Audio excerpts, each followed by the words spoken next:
So as we're getting the trailer ready for next year, one thing that you always want to remember to check is check your anode rod and your hot water heater. Ours uses an 1 1/16 socket right down there.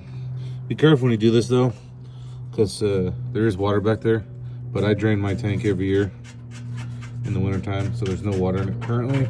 That's how I know I had to change this too. It's been about 2 years on that one anode rod. So there's the old one, and there's the new one.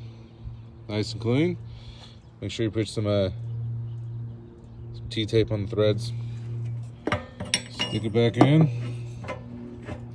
Screw it in, secure it down. Nice and easy. Save that hot water heater.